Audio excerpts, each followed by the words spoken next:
Hello everyone, welcome back to our channel and today we are back again with a new video. So in this video, I will show you how can you easily connect an Xbox 360 wired controller to Windows 11 PC. So without any delay, let's get into it. For that, firstly, after connecting your controller to your Windows PC, simply right click on the Windows icon in your taskbar. From the menu, go to Device Manager. And now in the Device Manager application, if your controller has been recognized by your device, you will see its name at the bottom. If you don't, try disconnecting and then connecting again. After that, go to Settings, go to Windows Update and check for update. As you can see, I have one update available for Windows, so I will click on Download and Install and then try to connect my controller. And that's it.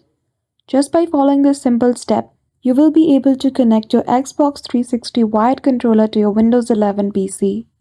So I hope you found this video helpful.